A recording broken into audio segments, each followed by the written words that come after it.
I first fell in love with the game of soccer at a really young age, probably my second year playing. I had a rough start. My first year, I never touched the ball once. I played 11v11 co-ed, and I sort of just picked daisies and smiled at the camera for my mom and did cartwheels. But then my second year, my mom had asked after the season, do you want to continue playing? Do you want to try other sports? Like, you could do gymnastics. And I was like, well, maybe we should try something else. My mom's like, okay, well, just one more year and see how you like it. And then if not, we'll go just do something else. And the second year, my mom said that off the kickoff, I just took the ball, dribbled it straight to the goal and shot it in. And ever since then, I've been in love with scoring goals, and it's been, gosh, 2 years later, something like that.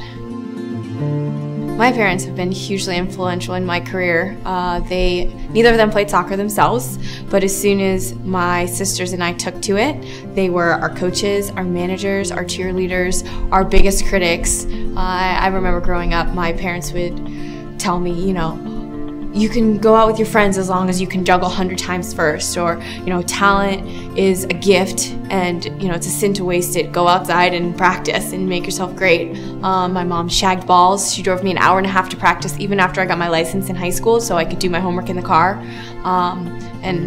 They've traveled around the world now watching me play and getting to enjoy it on the back end. I remember everything about my youth club career. I think that there's nothing like being a young girl playing soccer. I get to play now in front of huge crowds and with all this spotlight and attention, and I don't think I'll ever have that feeling that I did going through my U14 national championship. I remember winning state cup. I can tell you how I scored, what the score was. I remember going to Hawaii. That was our regionals, Region 4, and I remember that national championship. And I think that it stays with me so much because it was about camaraderie. It was about growing and learning who you were and, making these lifelong bonds.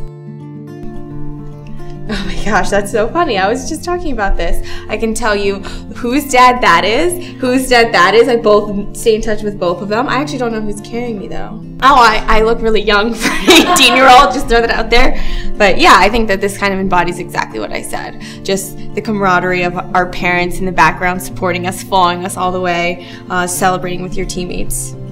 In terms of advice for young players, I always say it's a little difficult to keep perspective at that age, and it feels like at times your whole life is riding on winning and losing games. But I think that what I remember now isn't the wins, and it wasn't the success or the accolades. It was the feeling. It was how much fun I had with my friends and how much fun I had working towards my goals and learning those important lessons. So I think for young players, just keep that in mind, that when you're happy, you're at your best. You're playing at your best.